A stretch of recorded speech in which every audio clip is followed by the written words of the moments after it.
Hi, I'm Gary Kircher, Mayor for Waitaki. This video is an introduction to a series of short videos in which our councillors and I will discuss the Three Waters reform and what it might mean for Waitaki.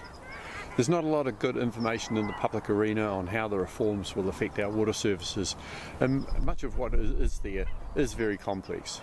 Over this series of videos, we will give you more information so you get a picture of the decisions that our councillors will have to make, but only after we've had a chance to hear your thoughts on the issue. This video explains the reasons why the government is saying that water services need reform in New Zealand.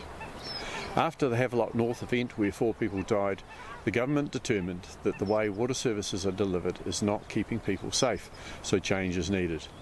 The proposed changes are intended to fix those problems. Firstly, too many councils have not looked after their infrastructure as well as they should have over the past 20 to 30 years. There are too many pipe breaks and not enough fully treated drinking water supplies, and too many wastewater plants do not comply with current resource consents, let alone meet the new higher standards that are coming. Secondly, many councils have loan funded a lot of the work they have done to their water infrastructure, and the level of their debts means they are running out of borrowing capacity. Removing the water services and the associated debts means those councils will be better able to fund the other services that their communities need. Thirdly, as mentioned before, higher standards are coming. That may mean the removal of most septic tank systems in favour of reticulated wastewater schemes, and it will mean existing schemes treating wastewater will have to be upgraded even further to meet the new standards. Currently, the 67 councils in New Zealand look after drinking water, wastewater and stormwater in their areas. Waitaki has 15 water supplies connected to 12,000 properties and 8 wastewater areas servicing over 8,000 properties. The government is proposing that control is removed from individual councils and transferred to 4 main entities. The operation and governance of these entities is quite complex, and we'll look at that aspect in a later video.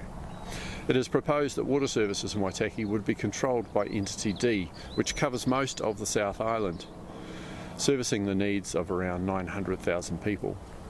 The area is also the Ngāi Tahu Takiwā, the area where Ngāi Tahu hold mana whenua status. The Three Waters proposal is based on the belief that having a larger entity deliver these services will result in greater efficiencies and resilience and enable the delivery of better standards at a relatively low increase in cost. That detail will also be covered in one of our future videos. We will not be making any decisions until we've asked our community for feedback, but before that happens, we think it's very important that we let you know exactly what this Three Water reform might look like. In our next video, we'll look at drinking water, how it's delivered here in Waitaki, and how that might change under the Three Waters proposal. Thank you very much for watching.